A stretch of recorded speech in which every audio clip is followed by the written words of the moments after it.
Greetings to all the children of Africa.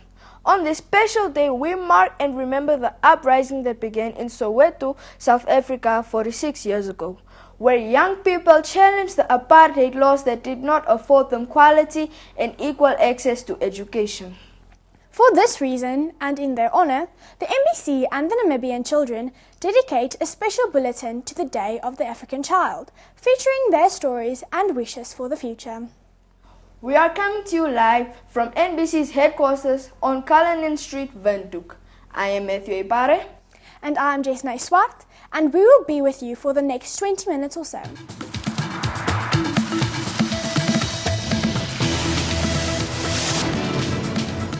Today we remember the 16th of June 1976, a date that marks the start of South African youth standing up for what they want and making their voices be heard.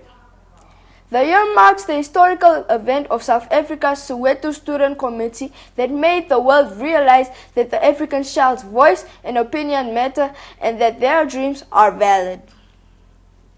Tear gas, automatic rifles, stun guns, and carbines were all used. The Soweto Students Action Committee organized the township's high school pupils to partake in a demonstration to march and protest against the government's new language policy. The language policy was that the students should be taught in Afrikaans. They were not happy as they barely knew Afrikaans. They wanted English and Afrikaans to be a mix of 50-50 as languages of instruction. The students marched from their schools to Orlando Stadium in Johannesburg, South Africa to demonstrate. The police barricaded the students' path, stopping the march, but was cut short and the protest continued. Upon reaching what is now called Hector Peterson Square in Johannesburg, Soweto Township, in remembrance of the first learner who was shot dead on that fateful day, the police again stopped the students and surrounded them. There everything changed when the shooting started, but the students remained calm and well ordered. When a white police officer lobbed a tear gas canister into the crowd at the front, the crowd retreated slightly but remained facing the police, waving protest posters and singing. The situation got tense when a police officer at the back of the crowd set his dog on the students. The students retaliated and threw stones at the dog. That was when the police opened fire at the unarmed students. More than 100 people were killed in the incident. For the past 45 years to date, this is commemorated and remembered as the Day of the African Child. Matthew Ipare, NBC News, Windhoek. The City of Windhoek's junior mayor says that the traumatic events that unfolded on 16 June 1976 in Soweto, South Africa, continue to shape the spirit and patriotism of the African child. Moses Philippus says the Day of the African Child is a beacon of inspiration for many African children. Philippus is a 16-year-old grade 11 learner at John Moore Secondary School.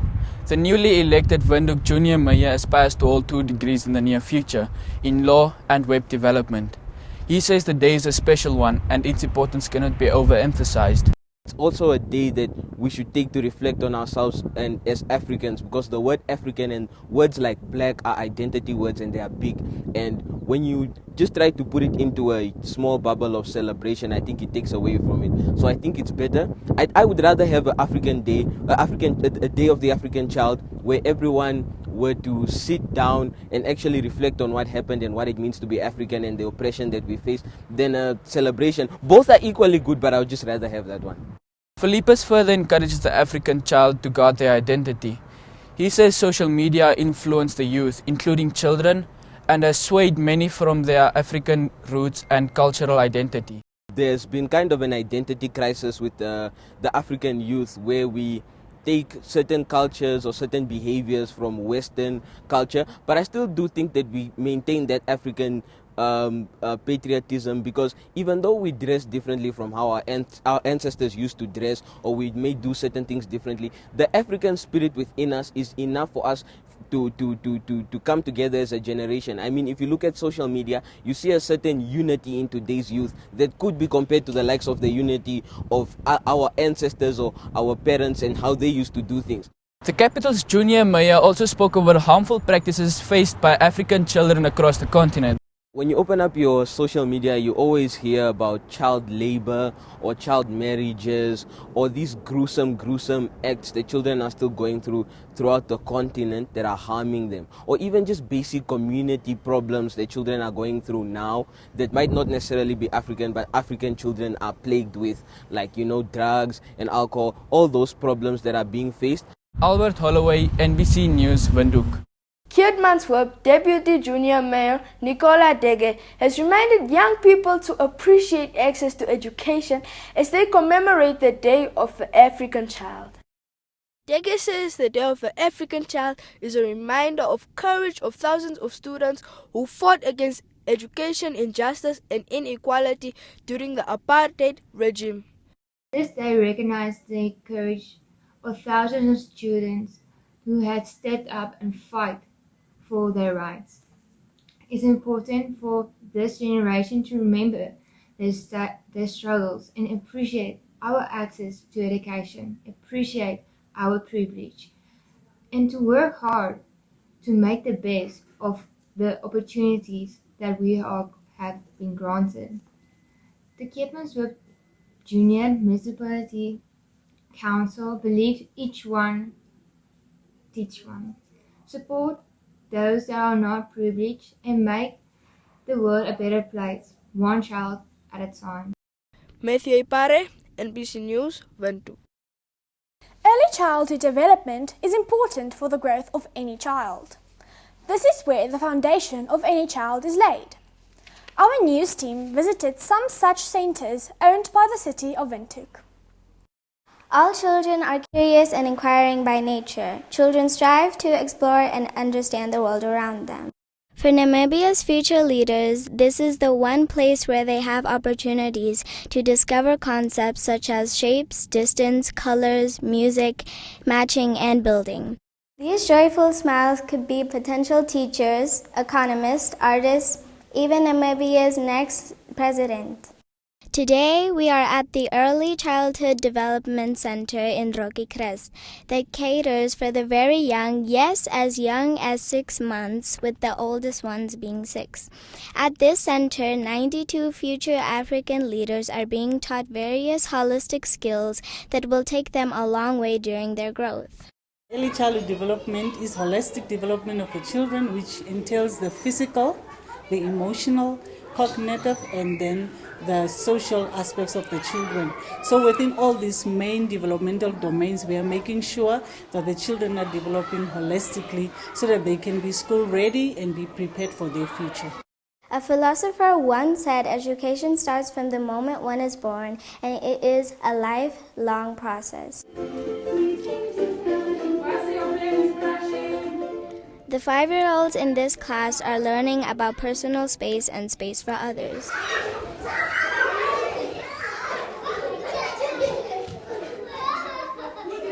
The toddlers at the Rocky Crest Early Development Center sends a shout out to their peers on the special day. Dione Bok, NBC News, Windhoek. Stereotypes make children feel narrow-minded and unable to think beyond a predefined limited scope. This severely limits their ability to understand society and find their place in it. Here are the views of how children feel about stereotypes. Some parents inadvertently reinforce gender stereotypes, creating a gendered world through toys, play, language, and environment. There are a lot of traditional practices that have been considered normal for centuries, but the world is now moving to ensuring gender equality and getting rid of some harmful practices. Carlos Ehab noted the inequality between the girl child and the boy child when it comes to house chores. Boys are considered soft or seen as weak. He says this tends to affect boys when they grow up as men. Going to play with their friends, and then the girls are doing the work, all the work in the house, and they don't have the chance to maybe go play with their friends. Hinakuti Rakothongwithi says when boys are not taught the basics such as cooking, it becomes a challenge when they eventually have to. She also added that in some areas like Opuo, As soon as girls hit puberty, they get married and they quickly have to grow up as they have to take up wives' responsibilities and be mothers at an early age. When the girls start getting their breast, then they get married at a very young age, which they cannot also go to school, or they can also get teenage pregnancy, and that will harm them, and they will also need to take care of the family, and they also have a house to take care of. They make kids marry at an early age. Is that because they can get a lot of cattle and more money? She added the feeling of entitlement by men also fuels gender-based violence, and in most cases, women keep quiet because they were raised in a way that every treatment a man does to them is justifiable. I think why gender-based violence and domestic violence happens a lot, because men think oh no, she's supposed to be doing this for me and this, why is she not doing it? And then when the person doesn't do it, they think it's okay to set her straight and beat her and stuff like that. Age-appropriate coding projects prompt children to tell stories, animate characters, and develop unique programs, which empowers them to combine their logical and systematic thinking with creative, artistic, and intuitive learning. Giovanni Gaingop, a grade 4 learner in the city, is one of the fortunate children to access Namibia Optimus Investment Coding class, which elevated his passion for gaming. Yay! There we go. There we go. Giovanni is a young boy who has been passionate about gaming and asked his mother to look into a school where he will be able to do so. He was then introduced to the Namibia Optimus and couldn't wait to become part of it when he found out they can create games at school.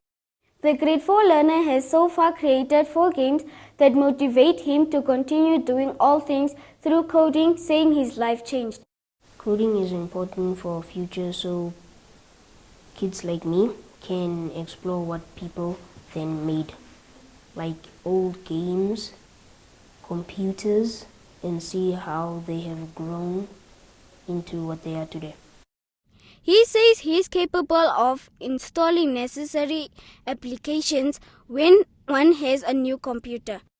It's fun to make new robots and stuff. Then they can do different things. You can make something, someone that inspired you, you can make something like them. And that's why I love robotics and gaming that.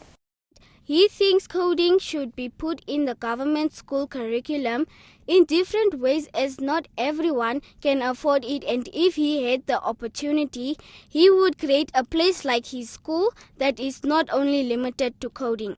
I would create a facility where teachers from sports and coding, games and stuff can come and teach them sometime. And then they can learn, live, grow there. So I would make a place, something like neocoding, where kids can enjoy and express their interests. He says he wants to put the skills and knowledge into great use one day by building a multitasking robot. Joy Anna Vermert, NBC News, Windhoek.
outcomes of spelling bee results in children gaining competency over vocabulary, and this allows them to excel at reading and writing. One of these children is 12 years old, Connor Duplessis, a grade 6 learner at Windhoek Gymnasium who won the school's spelling competition last year. Duplessis was also invited to take part in the My Zone spelling competition, where he came second. Duplessis started reading at the age of 5 before he started school. Reading is one of the things he loves doing in his free time and playing with Legos. Duplessis says his spelling has helped him communicate and interact with others more succinctly than in the past. He says one way to grow vocabulary is by reading, as you become more acquainted with the words that effortlessly become part of your vocabulary. Patriarchy.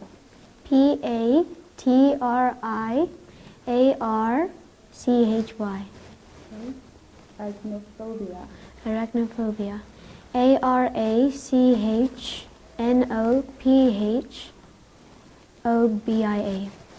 Deliverance. Deliverance.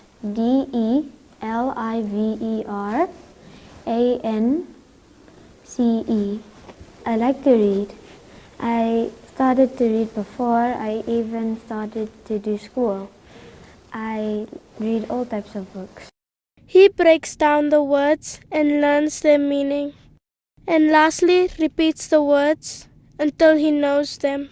What keeps him consistent is that he always gets excited when he has a challenge, and learning new words can be one of the things he is looking forward to for the next competition. I won my grade's spelling bee. So when the people invited me for the big spelling bee, I was happy to take part because I like to do challenges. He advises other children who want to broaden their vocabulary to spend at least 30 minutes reading and learning 20 new words a day. Another way to learn new words is by playing word games like word puzzles. His dream is to become an author. Kate Georgia Medler, NBC News, Windhoek. Extramural activities are said to provide intellectual stimulation and have a positive influence on the academic performance of children. Not only that, they also help children stay focused and disciplined. This is the experience shared with NBC News when we visited the children of the Nusep family. Agi, Haitis and Reynard Husep never stopped talking about their karate experience. Although stern in not showing their moves at home as ordered by their coach, they ended up showing the NBC News team a glimpse of what they have been taught. I learned at the karate class a lot of skills and a lot of responsibility. My name is Hatis Moses. I school at Eros Primary School. When I come from school, I do my homework. The three young ones have been attending class at Karate Zen Namibia for months now. According to their overseer Martha Nglenga, who is also their cousin, the experience has served to shift their routine with positive results. We had struggles with them not wanting to listen to us and their outraging tantrums and so on and so forth, but I can say quite ever since they attended the karate classes, they have been very disciplined. Well, you can, there's this change of behavior in them. They are more refined. Like I can say that they are very disciplined. They have, they listen to us more often, and they have a more sense of responsibility as well. It's not a thing of we always tell them. Carl Holloway, NBC News, Windhoek. 79 children under the age of 10 died from drowning countrywide in the span of over 3 years. The Namibian police say the majority of drowning incidents took place at water ponds and unattended water buckets. Between January 2019 and April 2022, 79 children drowned in Namibia.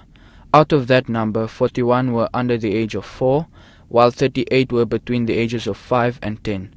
Ohangwena and Umusati regions reported the majority of drowning incidences.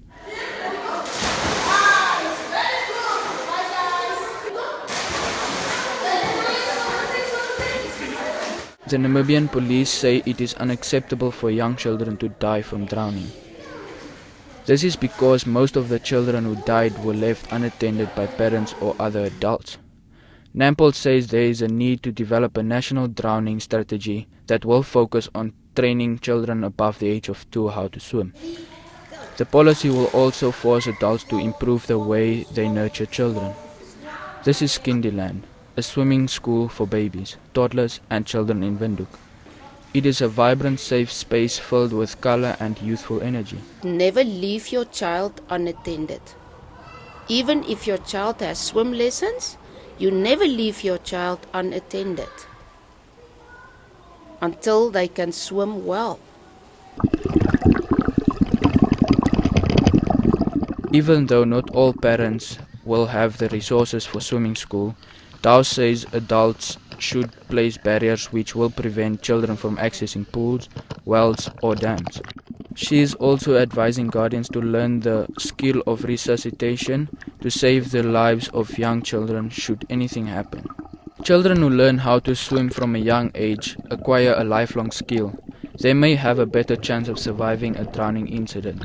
But Dow says it takes patience and years of practice. Albert Holloway, NBC News, Windhoek.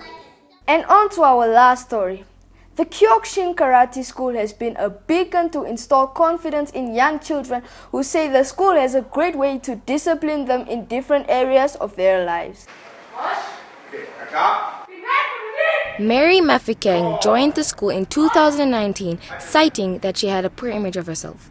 But when she read on how karate can help boost one's confidence and self-building character, Mafikang wanted to become part of the community. She now has 8 belts, closer to getting brown. With crime constantly on the rise, as a young woman, Mafikang wants to be able to defend herself from criminals. As capable as she is to defend herself, she is not blinded by the reality that a lot of women and children are victims of abuse and crime. Is like get the government and the business community to cooperate together, build training facilities in different regions, in different areas of Namibia and Windhoek, and for the kids that aren't privileged to train there and get more experience with self-defense, as the world is became crueler right now. So yeah. Mafikang says when it comes to crime, it does not discriminate the age of the person. That is why she encourages young people who are victims of bullying to consider joining the karate community. Karate, Mafikang says, can also be fun, a place full of love and opportunities to travel. Karate isn't for a specific group of people, but people of all ages. Most of the competitions I've gotten second and third. But this year, I'm passionate to get first place. Understand? Like the other times I got seriously injured. I have learned that overconfidence is bad. Liberty Beekers, NBC News, Windhoek. That then brings us to the end of this special day of the African Child's Bulletin. From me, Chesnai Swart. And me, Matthew Ipare. It's a goodbye and a happy African Child Day.